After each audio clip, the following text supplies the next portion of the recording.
The morning sun barely touched the concrete steps of the Grand City Music Academy when Lily pulled her thin jacket tighter around her shoulders. She had been sitting there for over an hour, watching the world wake up around her. The fancy building behind her buzzed with the sounds of students arriving for their morning classes, their expensive instrument cases bumping against the glass doors as they hurried inside. Lily pressed her back against the cold stone wall and closed her eyes. Even from outside, she could hear the faint melody of a violin drifting through the windows. Her fingers began to move automatically, pressing invisible keys in the air. She knew that piece. Vivaldi's Four Seasons. She had played it herself, once a long time ago when things were different. A group of students walked past her, their voices loud and carefree. They talked about weekend plans and upcoming recitals. One girl complained about her piano lesson being moved to 8 in the morning. Another boy joked about forgetting his sheet music again. They didn't even glance in Lily's direction. To them, she was just part of the scenery, like the potted plants by the entrance or the bronze statue of some famous composer whose name she couldn't remember. Lily opened her eyes and watched them disappear into the building. 3 years ago, she might have been walking with them. 3 years ago, she had been one of them. But that felt like a lifetime ago now. Her stomach growled loudly, reminding her that she hadn't eaten since yesterday afternoon. The half-eaten sandwich she had found behind the deli 2 blocks away was long gone. She reached into her backpack and pulled out a crumpled piece of cardboard. With a stubby pencil, she wrote carefully, "Can I play for food?" The words looked strange on the brown cardboard. She stared at them for a moment, wondering if anyone would take them seriously. Most people probably thought she was just another street kid trying to make easy money. They didn't know that she could actually play. They didn't know about all those years of lessons, all those competitions, all those dreams that had once seemed so real. Lily stood up and walked to the edge of the academy steps. Students continued to flow past her, some rushing because they were late, others strolling casually with coffee cups in their hands. She held up her sign and tried to make eye contact with a few of them. A young man with perfectly styled hair and an expensive-looking violin case glanced at her sign and smirked. "Play for food?" he said to his friend. "What's she going to play? Air guitar?" His friend laughed. "Maybe she's a kazoo virtuoso." They walked away, still chuckling at their own jokes. Lily felt her face burn with embarrassment, but she kept holding the sign. She needed to eat, and pride was a luxury she couldn't afford anymore. An older woman in a business suit approached the steps. She looked important, like maybe she worked at the academy. Lily's heart jumped with hope. Maybe this woman would understand. Maybe she would give her a chance. "Excuse me," Lily said quietly, stepping forward with her sign. The woman looked at her with a mixture of annoyance and disgust. "The academy doesn't allow soliciting on the premises," she said sharply. "You need to move along before I call security." Lily stepped back quickly. "I'm sorry, I just thought—" "I don't care what you thought," the woman interrupted. "This is a prestigious institution, not a charity. Find somewhere else to beg." The woman hurried up the steps and through the glass doors. Lily watched her go, feeling smaller than ever. She walked back to her spot against the wall and sat down heavily. Maybe this was a stupid idea. Maybe she should just go look for cans to recycle or try to find some other way to get money for food. But then the music started again from inside the building. This time it was a piano. Someone was playing Chopin's Minute Waltz. But they were playing it all wrong. The tempo was off and they kept missing the same passage in the second movement. Lily's fingers automatically began moving along with the music, playing the correct version in the air. She had performed that piece at a competition when she was 14. It was the last competition she had ever entered. She remembered standing on stage in her best dress, her father watching proudly from the audience. She had won first place that day. The judge had said she had exceptional promise and that she would go far in the classical music world. That was before everything fell apart. Lily pushed the memories away. They hurt too much, and thinking about the past wouldn't solve her present problems. She needed to focus on surviving today, on finding something to eat, on figuring out where she would sleep tonight. A young girl, maybe 16 or 17, walked by with a flute case. She was moving slowly, like she was nervous about something. When she saw Lily's sign, she stopped. "Can you really play?" the girl asked, her voice curious rather than mocking. Lily nodded. "Piano, mostly. Some other instruments, too." The girl looked around nervously, then reached into her purse and pulled out a $5 bill. "Here," she said, holding it out. "I hope things get better for you." Lily took the money gratefully. "Thank you so much, really, thank you." The girl smiled sadly and continued toward the academy entrance. It wasn't much money, but it was enough for a meal at the fast food place down the street. Lily felt a tiny spark of hope. Maybe not everyone would dismiss her. Maybe some people still believed in giving others a chance. As the morning progressed, a few more people dropped small amounts of money into the coffee cup she had placed beside her sign. Most still ignored her completely, but the few who helped made all the difference. By noon, she had enough for lunch and maybe even dinner if she was careful. She was about to pack up and go find food when she heard piano music again from inside the academy.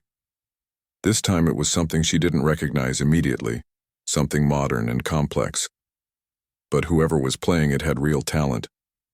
The melody was beautiful and haunting, and it made her chest ache with longing. Lily closed her eyes and listened, her fingers moving along with the music. She could see the sheet music in her mind, could feel the keys under her fingers.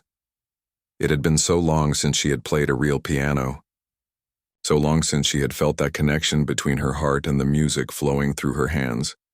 When the music stopped, she opened her eyes to find a woman standing at the top of the academy steps, watching her. The woman was older, maybe in her 50s, with graying hair pulled back in a neat bun. She wore a simple but elegant dress and had the kind of posture that suggested years of classical training. The woman started walking down the steps toward her. Lily tensed, expecting another lecture about not being allowed to beg on academy property. But the woman's expression wasn't angry or disgusted. She looked curious, almost thoughtful. "I've been watching you," the woman said when she reached the bottom of the steps. "You move your fingers like you really know music." Lily looked down at her hands, suddenly self-conscious. She hadn't realized anyone was paying attention to her movements. "I used to play," she said quietly. "Used to?" the woman asked. "What happened?" Lily shrugged, not wanting to get into the whole story. "Life happened." The woman nodded like she understood that sometimes life could take unexpected turns. "What's your name?" "Lily. I'm Dr. Elizabeth Hartwell. I teach piano here at the academy." She paused, studying Lily's face. "How long has it been since you played?" 3 years, Lily answered before she could stop herself. Dr. Hartwell's eyebrows rose slightly. 3 years is a long time, but if you really knew how to play, some of it probably comes back quickly. Lily felt tears prick at her eyes. She had tried so hard not to think about playing, not to miss it, because missing it hurt too much. But talking to someone who understood music, someone who might actually believe she could play, brought all those feelings rushing back. "I should go," Lily said, starting to gather her things. "I don't want to cause any trouble." "Wait," Dr. Hartwell said gently. "You're not causing trouble. I was just curious about your story." Lily hesitated. Most adults who asked about her story were either trying to help in ways that didn't actually help, or they were looking for reasons to judge her. But something about Dr. Hartwell seemed different. She seemed like she was really listening. "There's not much to tell," Lily said finally. "I used to take lessons. I was pretty good. Then things changed, and I couldn't anymore." Dr. Hartwell nodded again. "And now you're here asking if you can play for food." "I know it sounds crazy," Lily said quickly. "I know most people think I'm just trying to scam them, but I really can play. I just don't have access to a piano anymore." "It doesn't sound crazy at all," Dr. Hartwell said. "Music is one of the most powerful forces in the world. If someone has real talent and real love for music, it makes perfect sense that they would want to share it even in difficult circumstances." Lily looked up at her in surprise. She hadn't expected understanding. especially not from someone who worked at such a fancy school. The academy has practice rooms, Dr. Hartwell continued. Students use them all day, but there are usually a few empty ones during lunch hours. If you really want to play for food, maybe we could arrange something official instead of having you sit out here on the steps. Lily's heart began to pound. Was this woman really offering her a chance to play a real piano? After 3 years of silence, after 3 years of only being able to hear music in her head? I don't have any money for room rental, Lily said carefully. I'm not talking about money, Dr. Hartwell said. I'm talking about giving you a chance to show what you can do. If you're as good as I suspect you might be, maybe we can work something out that benefits everyone. Lily stared at her, hardly daring to believe what she was hearing. You would really let me play? I would really let you play, Dr. Hartwell confirmed. But I have to warn you, there might be some students who don't understand the situation. Not everyone here is as open-minded as they should be. Lily thought about the comments she had already heard, the looks she had gotten. She was used to people judging her based on her appearance. But the chance to play piano again, to feel those keys under her fingers, to let the music flow through her the way it used to, that was worth any amount of embarrassment or criticism. When? She asked. Dr. Hartwell smiled. How about tomorrow? Same time as today. I'll meet you here and we'll go inside together. Lily nodded eagerly, clutching her cardboard sign against her chest. Thank you. Really, thank you so much. Don't thank me yet, Dr. Hartwell said. Wait until after you play, then we'll see what happens next. As Dr. Hartwell walked back up the steps and into the academy, Lily sat back down against the wall, but everything felt different now. The concrete wasn't as cold, the sounds from inside the building weren't as painful to hear. For the first time in 3 years, she had hope. She looked down at her hands, at the fingers that had once danced across piano keys with such confidence and joy.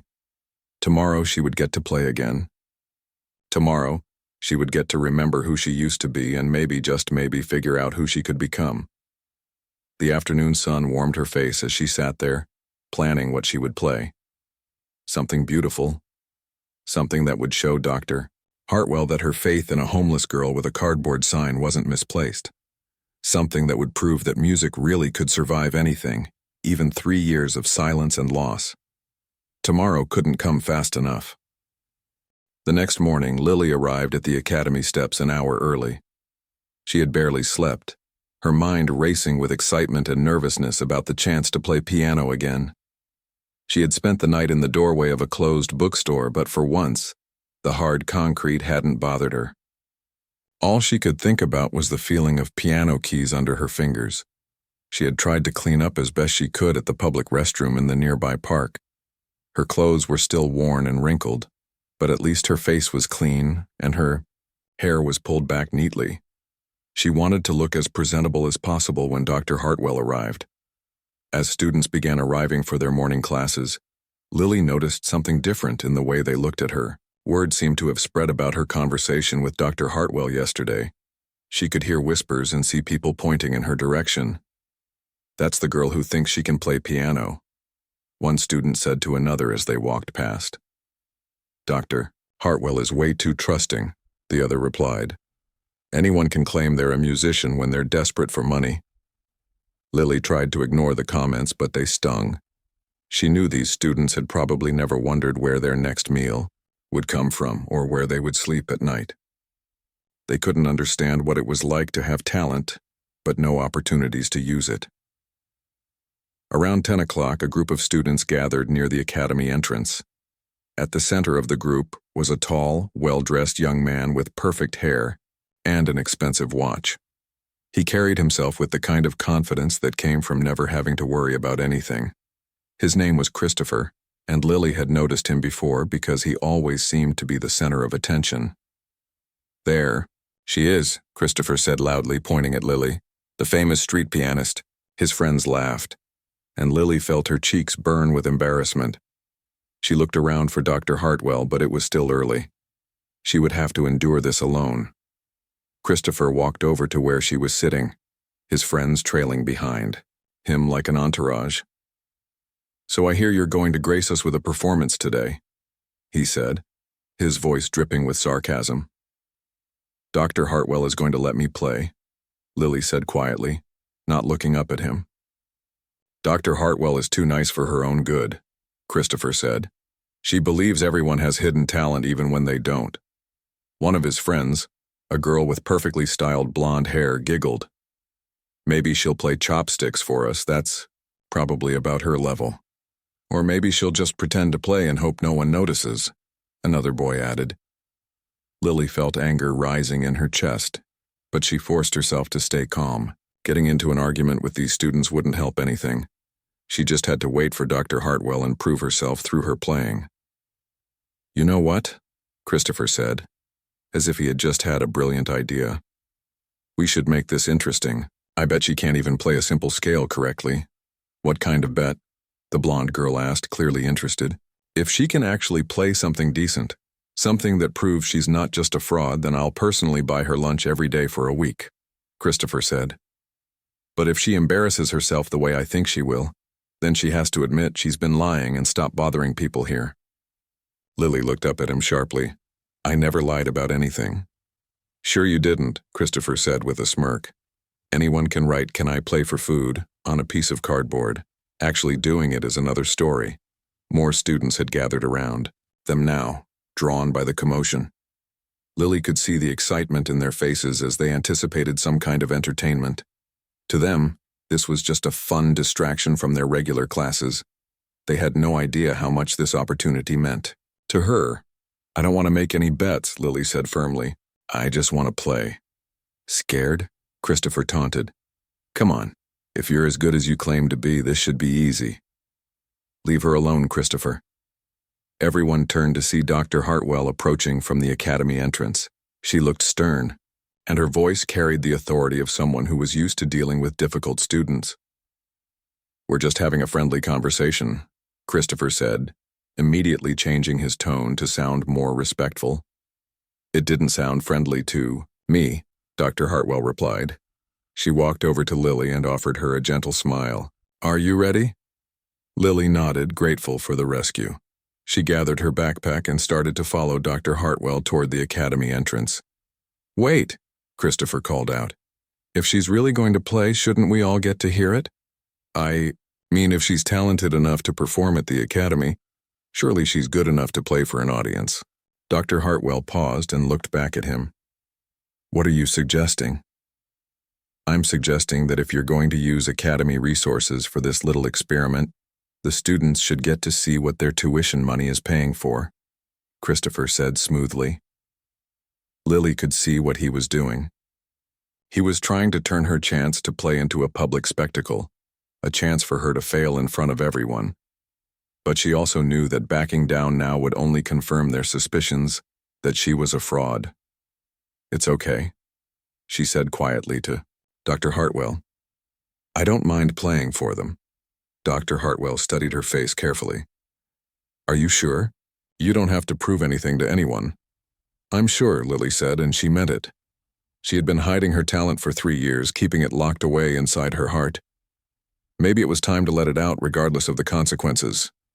"Very well," Dr. Hartwell said. "But we'll do this properly. Anyone who wants to listen can come to practice room A in 10 minutes. This is a musical performance, not a circus act." Christopher grinned triumphantly. "Perfect. This should be very educational." As Dr. Hartwell led Lily into the academy building, she could hear the students behind them buzzing with excitement. Word was already spreading throughout the building that something unusual was about to happen. The hallways of the academy were everything Lily remembered from her dreams and nightmares. The walls were lined with portraits of famous composers and photographs of distinguished graduates.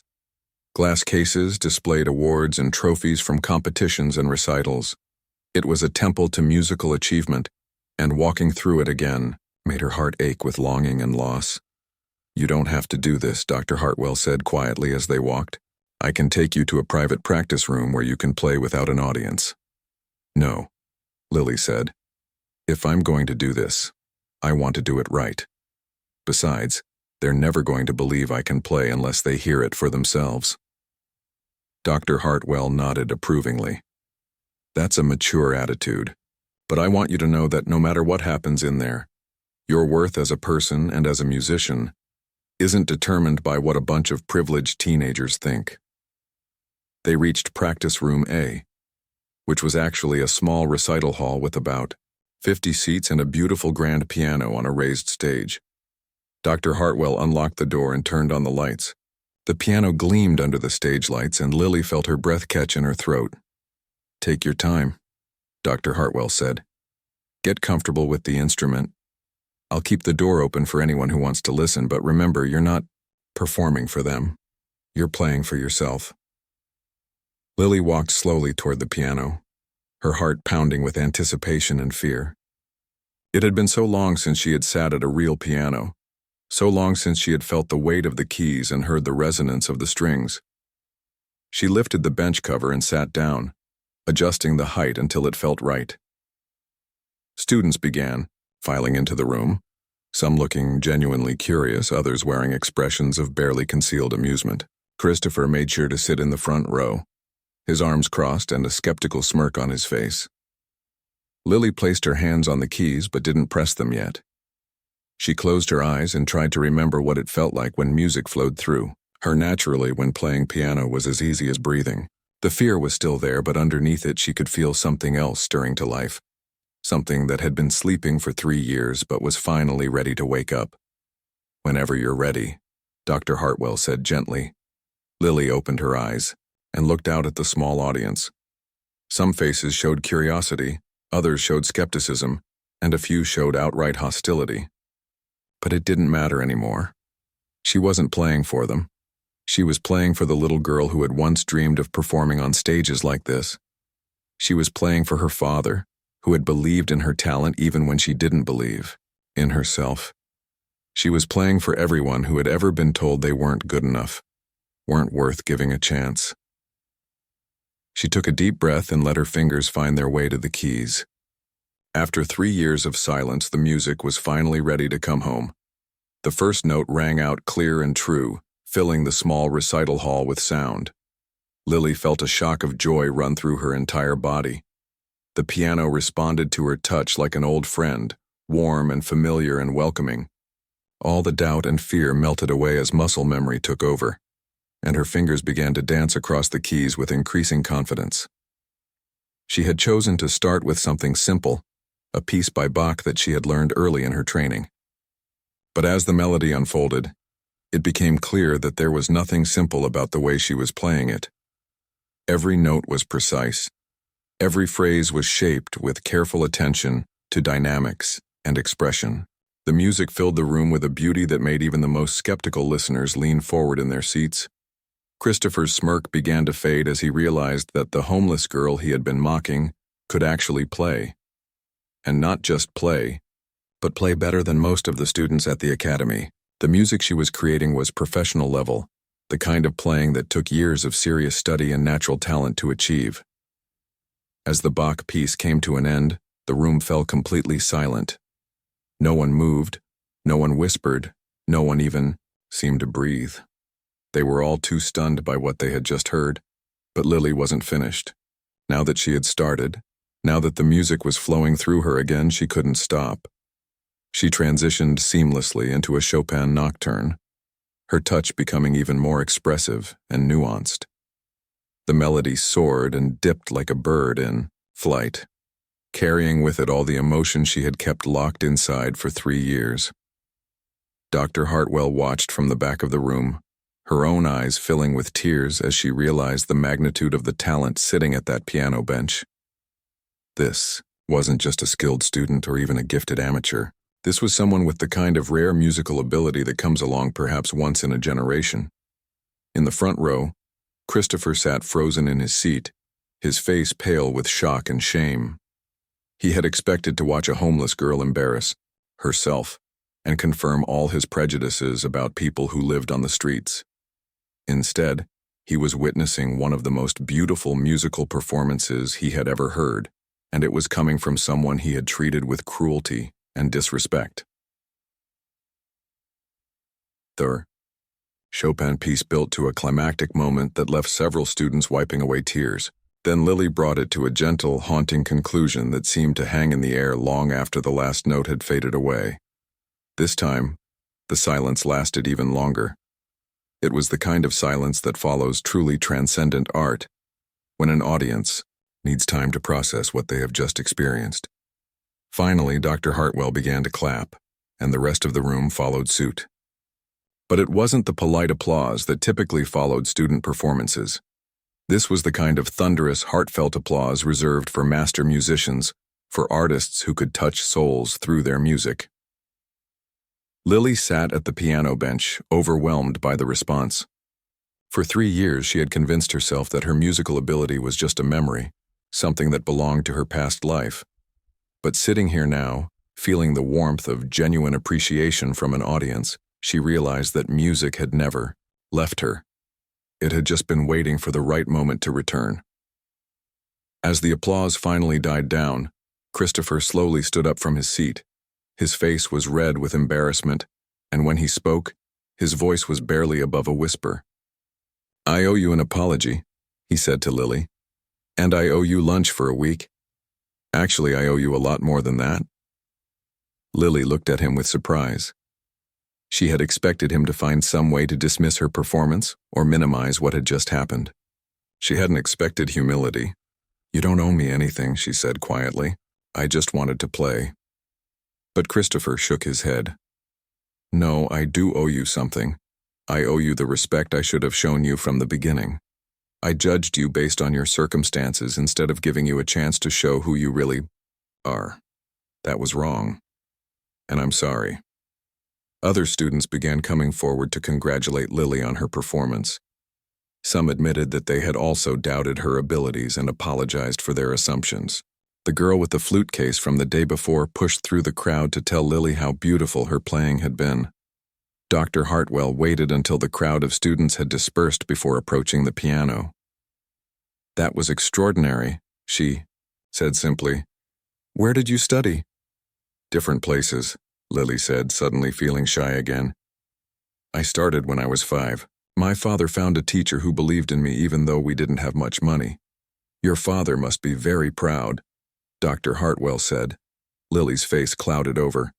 "He died 3 years ago. That's when everything changed." Dr. Hartwell nodded with understanding. "I'm sorry for your loss, but I think he would be incredibly proud of what I just heard. That kind of playing doesn't just come from lessons. It comes from the heart." "What happens now?" Lily asked. "Do I go back to sitting on the steps?" Dr. Hartwell was quiet for a long moment, clearly thinking about something important. "What happens now," she said finally, "is that we figure out how to get you back where you belong. Talent like yours shouldn't be wasted sitting on street corners. It should be nurtured and developed and shared with the world." Lily felt a flicker of hope, but she was afraid to believe it could be that simple. "I don't have money for lessons or tuition or anything like that." "Money isn't everything," Dr. Hartwell said. "There are scholarships, grants, programs for gifted students who need financial assistance. The first step is getting you enrolled as a student here officially. Then we can work on everything else." As they left the practice room together, Lily felt like she was walking into a completely different life than the one she had woken up to that morning. For 3 years, she had survived by keeping her head down and not drawing attention to herself. But today she had taken a risk and let people see who she really was underneath the dirty clothes and desperate circumstances. And for the first time since her father died, she had hoped that maybe, just maybe, her story wasn't over yet. 2 weeks had passed since Lily's impromptu performance in Practice Room A, and word had spread throughout the Grand City Music Academy like wildfire. Students who hadn't been there that day kept asking to hear her play, and Dr. Hartwell had arranged for Lily to have access to practice rooms during off-peak hours. But despite the warm reception from most students and faculty, Lily still spent her nights on the streets, still struggled to find regular meals, and still carried all her possessions in a worn backpack. Dr. Hartwell had been working behind the scenes, filling out paperwork for emergency assistance programs and reaching out to contacts who might be able to help. But bureaucracy moved slowly, and Lily was learning that even with talent and good intentions, changing a life took time. On this particular morning, Lily sat in her usual spot on the academy steps, but instead of holding a cardboard sign, she was reading through sheet music that Dr. Hartwell had photocopied for her. She was preparing for what Dr. Hartwell called a formal evaluation, a chance to play for the Academy's board of directors and potentially earn a scholarship. Still out here playing pretend musician? Lily looked up to see Christopher approaching, but his expression wasn't mocking like it had been 2 weeks ago. If anything, he looked embarrassed, like he was still processing what had happened in practice room A. "I'm practicing," Lily said simply, holding up the sheet music. Christopher sat down on the steps beside her, which surprised her. He had apologized after her performance, but they hadn't really talked since then. She could tell he was struggling with something. "I keep thinking about what you played that day," he said quietly. "I've been studying piano for 12 years, and I don't think I could play Chopin like that if I practiced for another 12 years. Lily shrugged.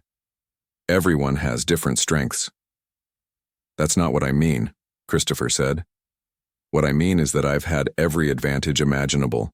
Private lessons since I was 5. Master classes with famous pianists, expensive instruments, all the time in the world to practice.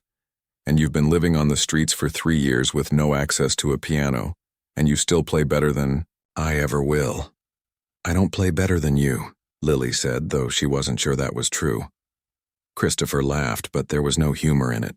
"Don't be modest, it just makes me feel worse about myself." He was quiet for a moment, then added, "It also makes me realize how wrong I was about you. About everything." Before Lily could respond, Dr. Hartwell appeared at the top of the academy steps. She was wearing her best dress and looked more formal than usual. "Ready for the big day?" she asked Lily with an encouraging smile. Lily's stomach fluttered with nervous excitement. Today was the day she would play for the Academy's board of directors. Dr. Hartwell had explained that if they were impressed, they could offer her a full scholarship that would cover not just tuition, but also housing and meals. It was her chance to completely change her life. "I'm ready," Lily said, though she wasn't sure that was entirely true. Christopher stood up as they prepared to go inside. "Good luck," he said sincerely. "Not that you need it. You're going to blow them away." Dr. Hartwell led Lily through the academy hallways toward the main recital hall. Unlike the small practice room where she had played before, this was the academy's showcase venue, with professional lighting and acoustics and seating for over 200 people. The board meeting was closed to students, but Lily could see a few faculty members setting up chairs and adjusting the stage lights. "Remember," Dr. Hartwell said as they walked, "you're not auditioning for them. You're sharing your gift. There's a difference." Lily nodded, trying to calm her racing heart. She had chosen 3 pieces for today's performance: the Bach-Goldberg variations that had served her so well in practice room A, a Chopin ballade that showcased her technical skills, and a piece by Debussy that would demonstrate her ability to interpret more impressionistic music. They entered the recital hall, and Lily felt her breath catch in her throat. The space was even more intimidating than she had imagined. The grand piano sat in the center of the stage like a black mountain, sleek and imposing under the bright lights. 7 people sat in the front rows, all dressed in business attire and carrying folders and notebooks. These were the Academy's board members, successful musicians, wealthy donors, and education administrators who would decide her fate. "Board members," Dr. Hartwell announced, "I'd like you to meet Lily Chen, the young pianist I've been telling you about." An older man with gray hair and wire-rimmed glasses looked up from his notes. "Ms. Chen, Dr. Hartwell has spoken very highly of your abilities. We're looking forward to hearing you play." Lily nodded politely, but her throat felt too tight to speak. These people looked so official, so important. What if they didn't like her playing?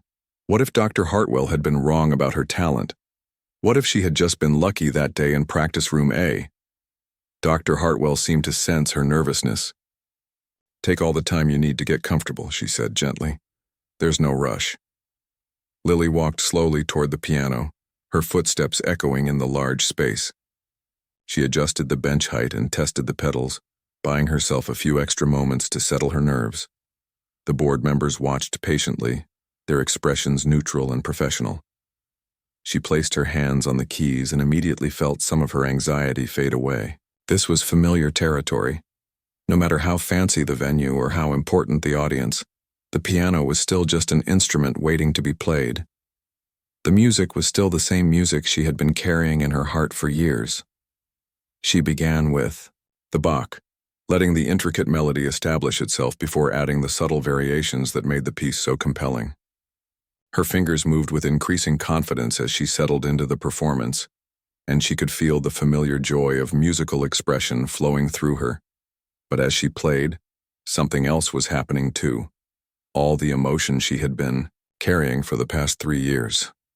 The grief over losing her father, the fear and uncertainty of life on the streets, the loneliness of having no one who understood her struggles, began to pour out through the music.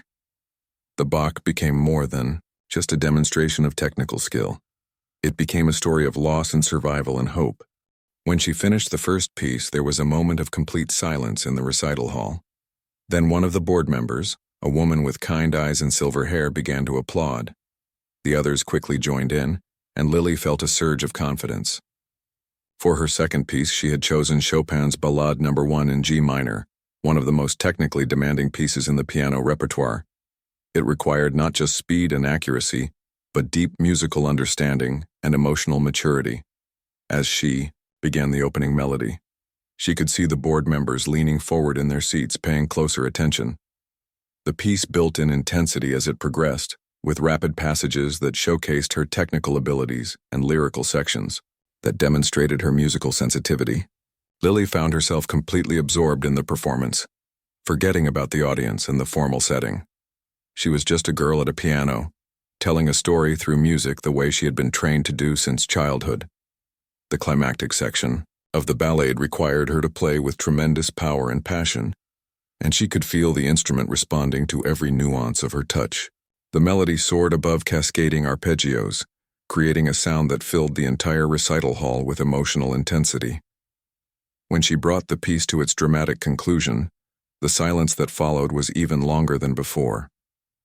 This time, when the applause came, it was accompanied by murmurs of amazement and approval from the board members. "Extraordinary," she heard one of them whisper to another. For her final piece, Lily had chosen Debussy's Clair de Lune, a work that required a completely different approach from the Bach and Chopin. This piece was all about creating atmosphere and mood, using the piano to paint musical pictures rather than simply displaying technical prowess. As she played the opening notes, the recital hall seemed to transform. The harsh stage lights felt softer somehow, and the formal atmosphere relaxed into something more intimate and dreamlike. Lily let herself get lost in the impressionistic harmonies and flowing melodies, using subtle changes in touch and pedaling to create the shimmering effects that made Debussy's music so magical. This piece also carried personal meaning for her. Her father had loved Debussy, and Clair de Lune was one of the first pieces he had encouraged her to learn when she was ready for more advanced repertoire. Playing it now felt like having a conversation with him, like he was somehow present in the music even though he was gone. As the piece came to its gentle conclusion, Lily felt tears sliding down her cheeks. She hadn't expected to become so emotional during the performance, but the combination of the music, the memories, and the significance of this moment had overwhelmed her carefully maintained composure. The silence in the recital hall stretched on and on. Lily finally looked up from the piano to see that several of the board members were also wiping away tears. Dr. Hartwell stood at the side of the stage with her hand pressed to her heart, her face radiant with pride and joy. Finally, the man with the gray hair stood up and began to clap. The rest of the board joined him, and this time the applause was thunderous and sustained. Lily sat at the piano bench, overwhelmed by the response, hardly daring to believe what was happening. When the applause finally died down, the gray-haired man spoke. "Ms. Chen, in my 30 years on this board, I have heard hundreds of talented young musicians audition for scholarships and admission. What we just heard was something entirely different. That wasn't just talent, that was artistry." A woman with short dark hair nodded emphatically. "I've attended recitals by some of the world's most famous pianists, and very few of them have moved me the way your performance just did. You have an extraordinary gift." "The technical precision was impressive," added another board member. But what struck me most was the emotional maturity of your interpretation. You played those pieces like someone who has lived through real experiences, not like a student trying to impress teachers. Lily found her voice at last. Thank you. Music it's been the most important thing in my life for as long as I can remember. Even when I couldn't play, I never stopped hearing it in my head. Dr. Hartwell has told us about your circumstances, the gray-haired man said gently. We want you to know that the Academy has programs in place to support gifted students who need assistance. Based on what we just heard, I think I can speak for the entire board when I say that we would be honored to have you as a student here. Full scholarship? Dr. Hartwell asked, though Lily could tell from her tone that she already knew the answer. Full scholarship, the man confirmed. Tuition, housing, meals, and a stipend for other expenses.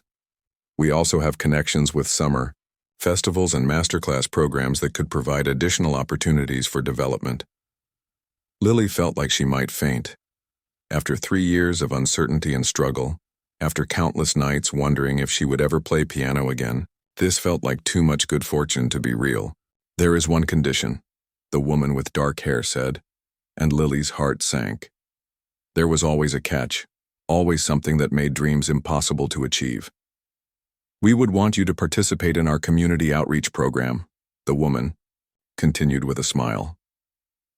Students like you, who understand what it means to overcome real challenges, often have unique perspectives to share with younger musicians.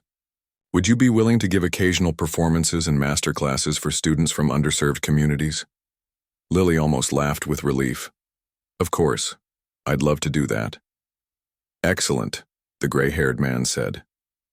Dr. Hartwell, can you handle the enrollment paperwork and help Ms. Chen get settled into campus housing? It would be my pleasure, Dr. Hartwell replied.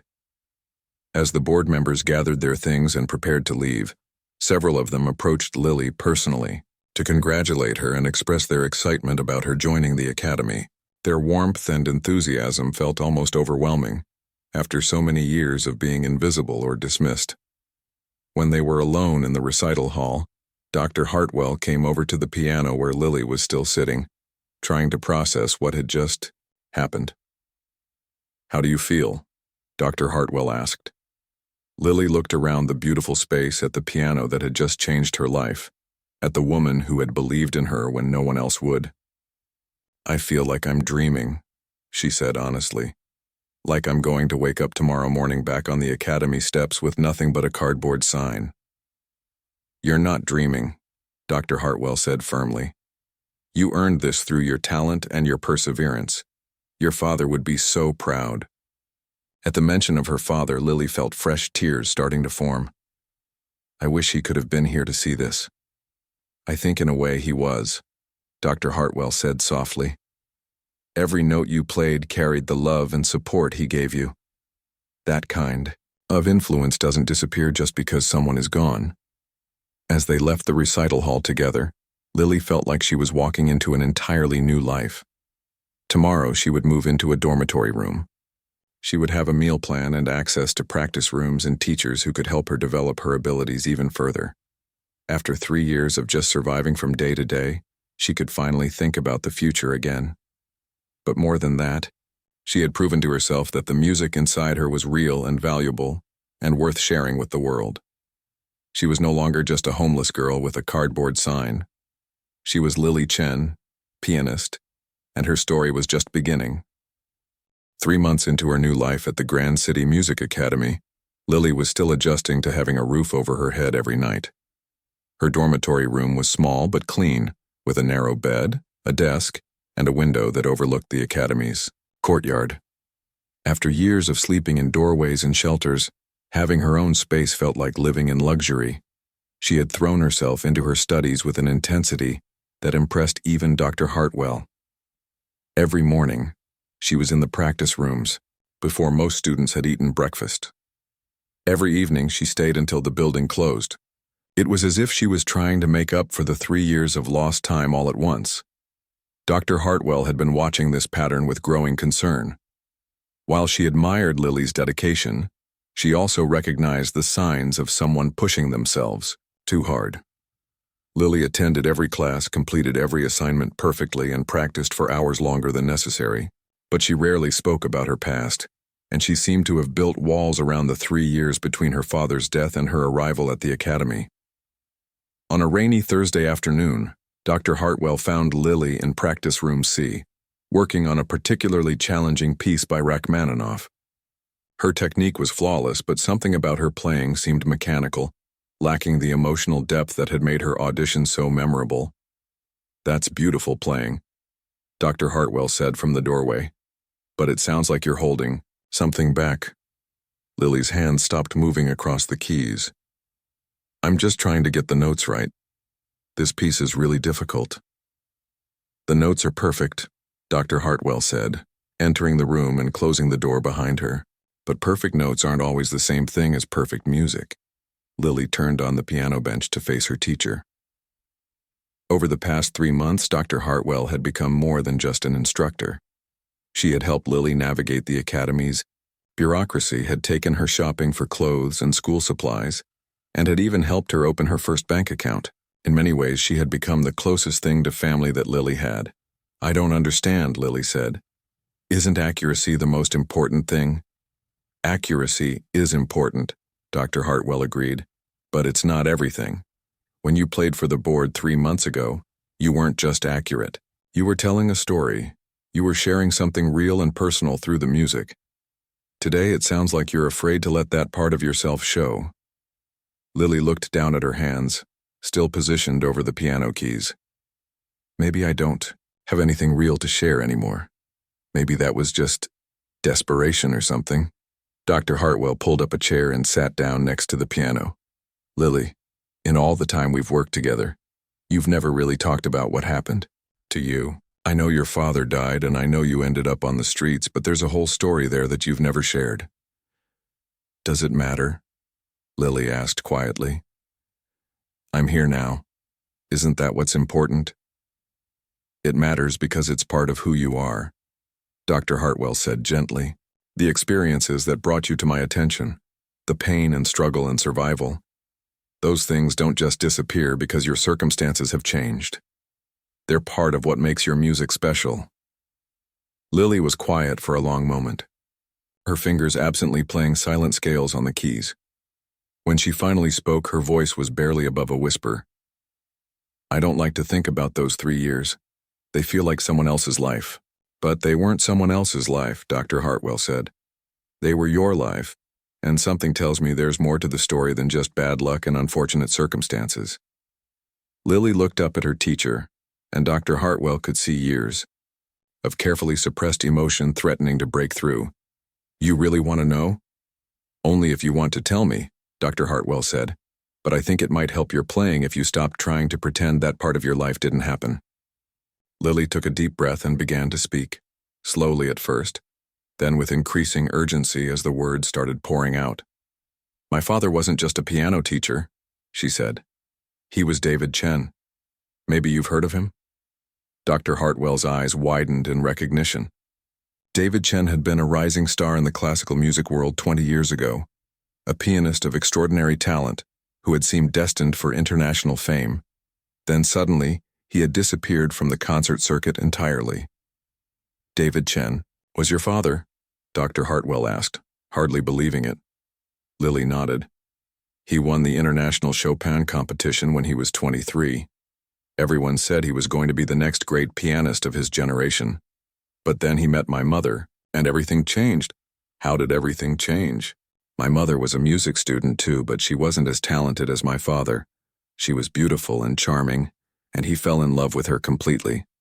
When she got pregnant with me, he decided to give up his concert career to focus on being a husband and father." Lily paused, gathering her thoughts before continuing. "My mother never forgave him for that choice. She blamed me for ruining his career, for taking away her chance to be married to a famous pianist. She stayed with us, but she was never really happy. She resented my father for choosing family over fame, and she resented me for existing." Dr. Hartwell listened with growing understanding. This explained so much about Lily's playing, about the depth of emotion she could access despite her young age. My father started teaching private lessons to support us, Lily continued. He was an amazing teacher, patient and encouraging and passionate about music. He never made me feel like I was a burden or a mistake. When he discovered that I had inherited his musical abilities, he was so proud. He said I could have the career he had given up, that I could achieve everything he had dreamed of. He taught you himself? At first, yes. But when I got older and more advanced, he found other teachers for me, the best he could afford. He worked extra jobs to pay for my lessons and competitions. He never complained, never made me feel guilty about the sacrifices he was making. Lily's voice started to crack with emotion. He died in a car accident when I was 14. It was raining, and he was driving home from one of his teaching jobs late at night. The other driver was drunk and ran a red light. Dr. Hartwell reached over and placed a comforting hand on Lily's shoulder. I'm so sorry. After he died, my mother completely fell apart. She had been holding herself together for years, but losing him broke something inside her. She started drinking heavily, stopped taking care of herself, stopped taking care of me. The house fell into foreclosure because she couldn't keep up with the mortgage payments. What about other family members? Grandparents, aunts, uncles? Lily shook her head. My father's parents had died when he was young, and they had been immigrants with no extended family here. My mother's family had cut her off years earlier because they disapproved of her marriage to a musician.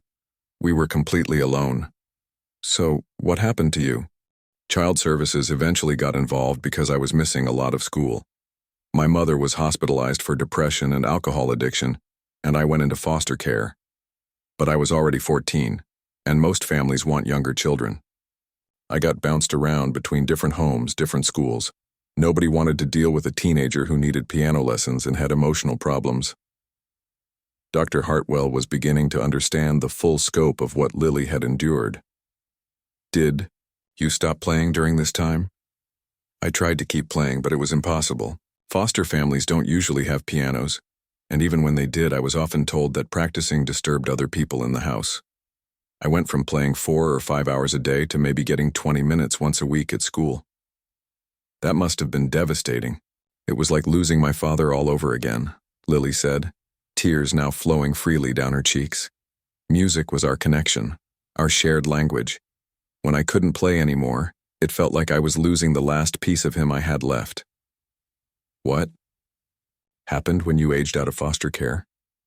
I turned 18 with nowhere to go and no job skills except music, which didn't seem very useful for survival. I tried to find work, but I had no experience and no permanent address. I ended up on the streets pretty quickly. Dr. Hartwell was amazed by Lily's resilience. And you survived out there for 3 years? Barely, Lily said with a bitter laugh.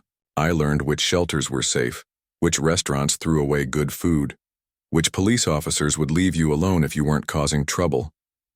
I also learned that most people look right through you when you're homeless, like you're not even human. But you never stopped thinking about music? Never. It was the only thing that kept me sane. I would find quiet places where I could practice finger exercises without bothering anyone. I would listen to classical music on the radio in stores and restaurants, trying to memorize new pieces I might never get to play. At night, when I couldn't sleep because I was too cold or too scared, I would play entire concerts in my head. Dr. Hartwell was beginning to see why Lily's playing had been so powerful during her audition. She had been pouring 3 years of suppressed musical expression into those pieces. When I saw you sitting on the academy steps, Lily continued, I wasn't really expecting anyone to take me seriously. I just thought that being near music again might make me feel closer to my father, might help me remember who I used to be. And instead you found your way back to who you were always meant to be, Dr. Hartwell said. Lily looked around the practice room, at the piano that had become her daily companion, at the sheet music scattered across the bench. Sometimes I still can't believe this is real. Sometimes I wake up in my dorm room and think I'm going to find myself back on the streets. It's real, Dr. Hartwell assured her. But now I understand why your playing has been so careful lately. You're afraid that if you let yourself feel too much, if you let all that pain and loss back into your music, it might overwhelm you. Lily nodded. What if I start crying in the middle of a performance? What if people think I'm unstable or too emotional to be a serious musician? What if they think you're human? Dr. Hartwell countered. The greatest artists in history weren't great because they avoided difficult emotions.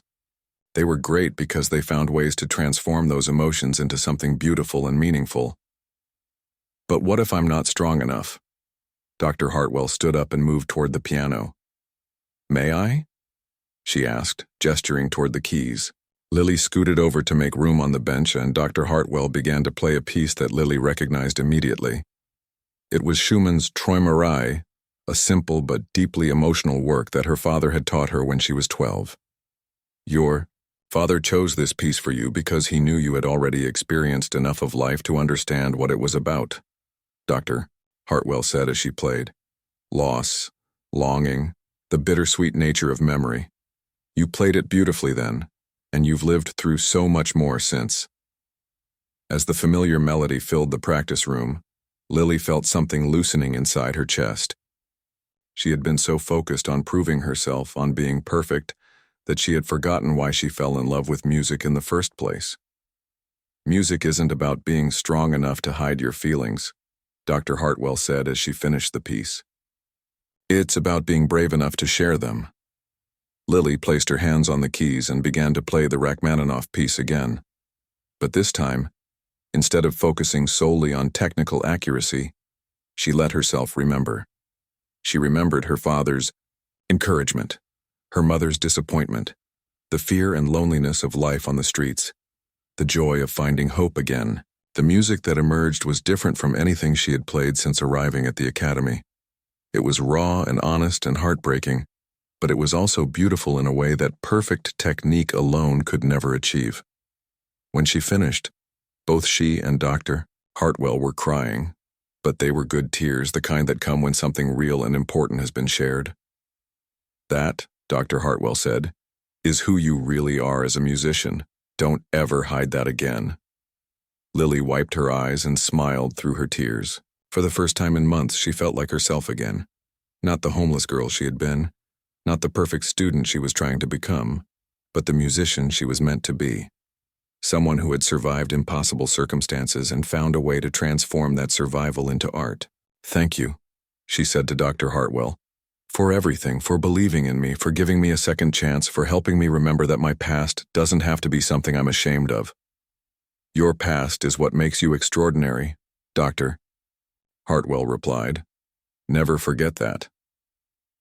As they left the practice room together, Lily felt lighter than she had in years. She finally understood that she didn't have to choose between honoring her father's memory and building her own future. She could do both, using music as the bridge between who she had been and who she was becoming. The scared, homeless girl who had sat on the academy steps with a cardboard sign was still part of her story. But she was no longer the end of the story. She was just the beginning. 1 year later, Lily stood backstage at the Grand City Concert Hall, the same venue where her father had performed as a young man 20 years earlier. Tonight was her debut recital, the culmination of everything she had worked toward since that morning when she first held up a cardboard sign asking if she could play for food. The concert hall was sold out. Word had spread through the classical music community about the remarkable young pianist who had been discovered living on the streets. Music critics, fellow musicians, academy donors, and curious members of the public had all come to hear what one reviewer had called the most compelling musical story of the decade. Dr. Hartwell found her in the small backstage room where performers prepared before taking the stage. Lily was wearing an elegant black dress that the academy had provided, and her hair was styled professionally.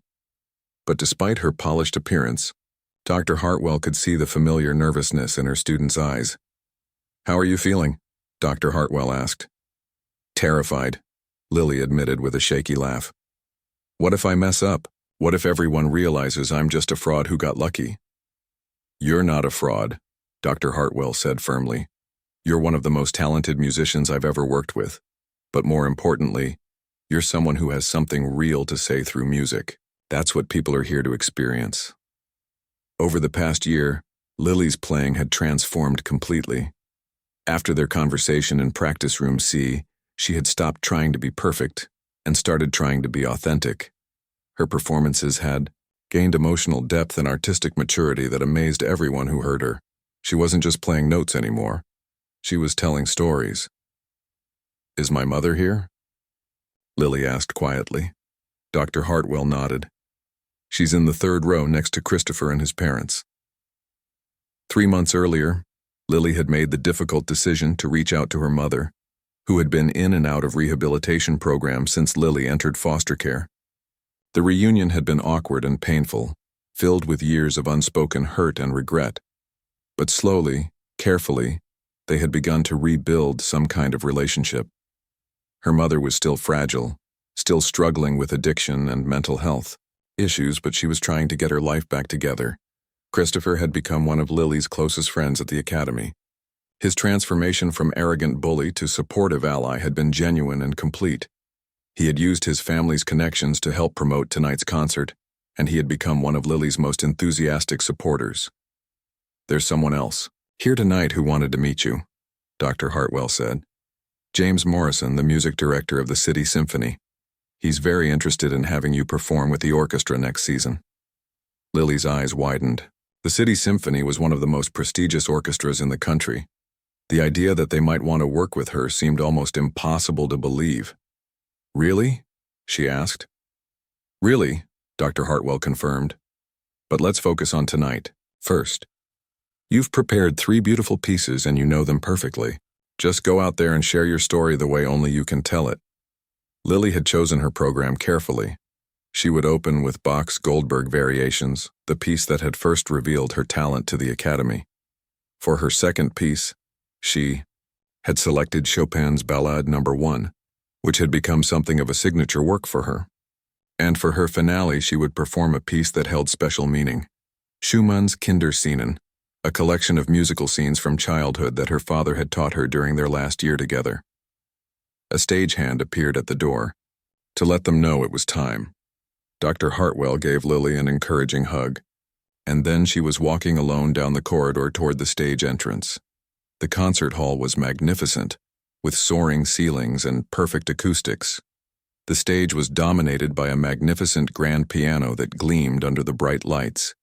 As Lily walked toward the instrument, the audience burst into applause, welcoming her before she had even played a single note.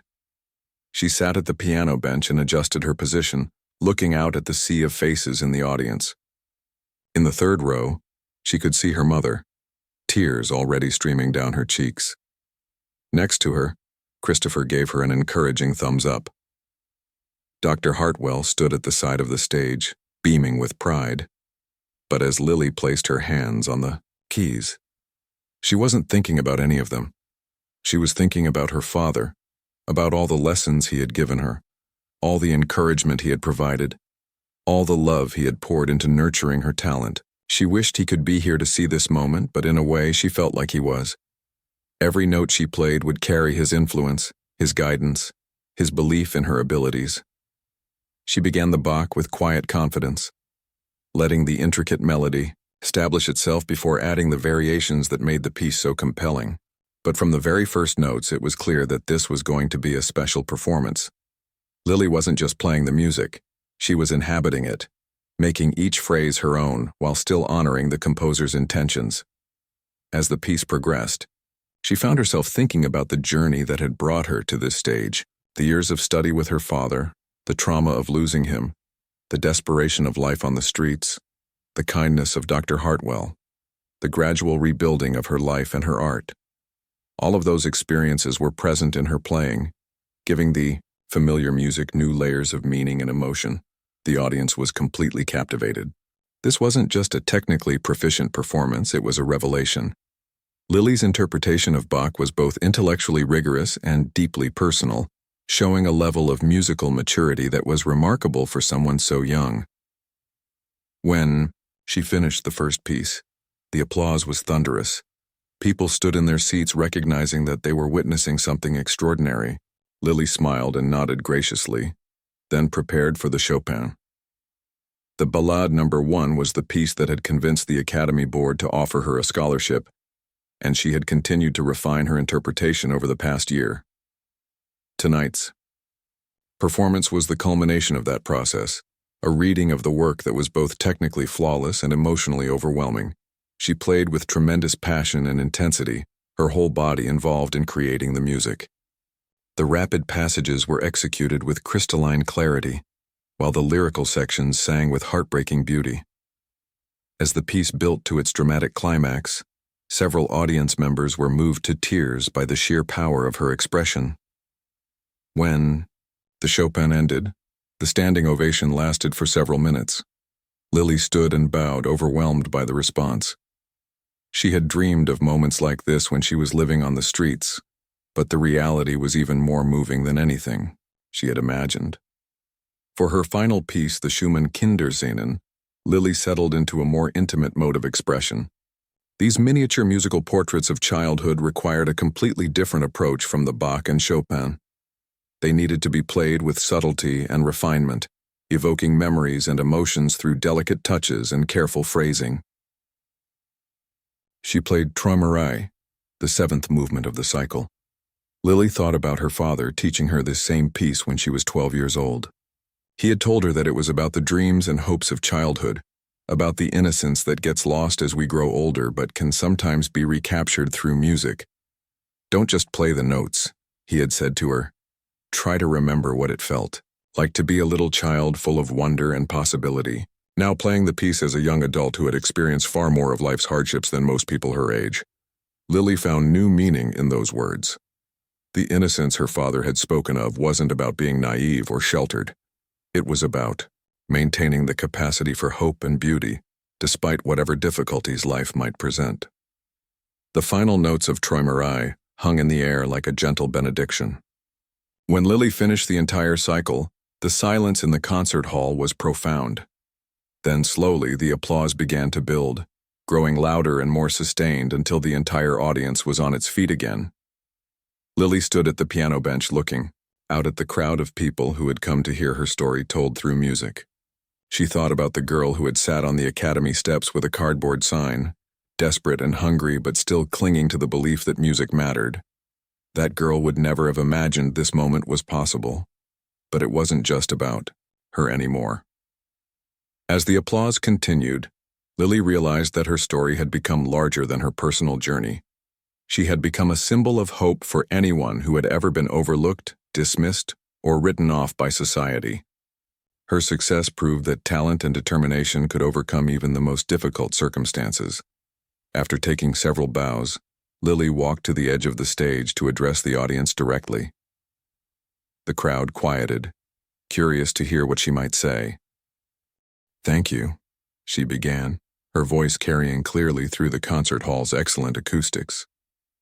"A year and a half ago, I was living on the streets, wondering if I would ever play piano again. Tonight I had the privilege of sharing music with all of you in this beautiful venue." She paused, gathering her thoughts. "I want to thank Dr. Elizabeth Hartwell, who saw potential in a homeless girl with a cardboard sign and gave her a chance. I want to thank the Grand City Music Academy for providing me with a scholarship and a home. And I want to thank my father, David Chen, who taught me that music isn't just about playing the right notes. It's about sharing our humanity with each other." The audience erupted in another round of applause. Lily continued, "But most of all, I want this evening to serve as a reminder that there are talented people everywhere, in circumstances we might never expect. Some of them are sitting on street corners, some are in homeless shelters, some are working multiple jobs just to survive. If we take the time to really see them, to really listen, we might discover gifts that could change all of our lives." As she spoke these words, Lily saw Dr. Hartwell wiping away tears at the side of the stage. Christopher was applauding enthusiastically in the third row. Her mother was crying openly, perhaps finally understanding the magnitude of what her daughter had achieved. After the formal concert ended, there was a reception in the concert hall lobby. Lily found herself surrounded by admirers, music critics, and industry professionals who wanted to congratulate her and discuss future opportunities. James Morrison from the City Symphony confirmed his interest in having her perform as a soloist with the orchestra. A representative from a major record label expressed interest in a recording contract. But the conversation that meant the most to her was with a young man who approached her near the end of the evening. He was about her age, thin and poorly dressed, with the unmistakable look of someone who had been living rough. "I heard about your story," he said quietly. I wanted to come tonight because I'm a musician too, or I used to be. I've been on the streets for 8 months and I thought my music career was over. Lily looked at him with understanding and compassion. What instrument do you play? Guitar, he said. Classical guitar. I was studying at the university before things went wrong. Things can get better, Lily said firmly. I know, it doesn't seem possible when you're in the middle of it, but they can. She reached into her purse and pulled out Dr. Hartwell's business card. Call this number tomorrow morning. Tell Dr. Hartwell that I asked you to contact her. She'll know what to do. The young man took the card with shaking hands. Thank you. Really, thank you. As he walked away, Lily felt a deep sense of satisfaction. This was why her story mattered, why all the struggle and pain had been worth it. Not just because she had reclaimed her own musical career, but because she could now help others who were facing similar challenges. Dr. Hartwell approached as the reception was winding down. How does it feel? She asked. Lily looked around the elegant lobby at the well-dressed people still discussing her performance, at the flowers and congratulations cards that had been delivered throughout the evening. A year ago, she had been sleeping in doorways and begging for food. Tonight, she was being hailed as a rising star in the classical music world. It feels like a beginning, she said thoughtfully. Not an ending, but a beginning. A beginning of what? Lily smiled, thinking about the young guitarist who would call Dr. Hartwell tomorrow, about the scholarship fund she wanted to establish for homeless musicians, about all the music she still wanted to share with the world. A beginning of everything, she said. Everything I never dared to dream was possible. As they left the concert hall together, Lily caught sight of her reflection in the glass doors. She looked poised and confident, every inch the successful young artist she had become. But she also looked like someone who had lived through real experiences, someone who had something meaningful to say through her music. The homeless girl with the cardboard sign was still part of her story, but she was no longer the whole story. She had become someone who understood both the depths of despair and the heights of hope, someone who could use music to bridge the gap between those two extremes. 6 months after her debut recital, Lily established the David Chen Foundation for young musicians in crisis, providing scholarships and support for talented young people who had fallen through society's cracks. The foundation's first recipient was the young guitarist she had met at her concert reception, who was now studying at the academy and showing remarkable promise. Christopher had become the foundation's biggest supporter, using his family's wealth and connections to help fund the program.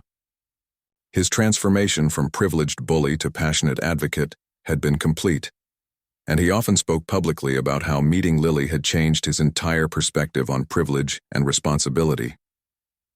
Lily's mother had also found her path to recovery, inspired by her daughter's resilience and success. She had completed a rehabilitation program and was now working as a counselor for other parents struggling with addiction and loss. Their relationship was still complicated, still marked by years of pain and misunderstanding, but they were building something new together, one conversation at a time. Dr. Hartwell continued to teach at the academy, but she had also taken on a new role as director of the community outreach program that Lily had helped expand. Together, they traveled to schools in underserved communities, homeless shelters, and youth centers, looking for hidden talent and providing opportunities for young people who might otherwise never have access to quality musical education. As for Lily herself, she had become exactly what her father had always believed she could be. Not just a talented pianist, but an artist who used her gifts to make the world a little more beautiful and a little more hopeful. Her performances were consistently praised by critics for their technical excellence and emotional depth, but more importantly, they were loved by audiences who could hear the authentic human experience in every note she played. On quiet evenings when she practiced alone in the academy's empty halls, Lily sometimes thought about that morning when she had first approached the academy steps with nothing but a cardboard sign and a desperate hope. She had asked if she could play for food, not knowing that she was really asking for so much more, for recognition, for opportunity, for the chance to reclaim the life that had been stolen from her by tragedy and circumstance. The answer, it turned out, had been yes. Yes, she could play for food, but she could also play for hope, for healing, for the possibility of transformation. She could play for everyone who had ever been dismissed or overlooked, everyone who carried hidden talents and unrealized dreams. Her story had become proof that music really could change lives, that art really could triumph over adversity, and that sometimes the most extraordinary gifts come from the most unexpected places. All it took was someone willing to listen, someone brave enough to say yes when a young person asked for a chance to show what they could do. Standing at the piano in the empty practice room, her fingers moving across the keys in the gentle melody of Troy Marai, Lily knew that her father would have been proud, not just of her success but of the person she had become. Someone who understood that true artistry wasn't about perfection or recognition or fame. It was about using whatever gifts you had been given to make the world a little better than you found it. The music filled the empty room, carrying with it all the love and loss and hope that had shaped her journey. And in that music, the homeless girl and the successful artist weren't separate people at all.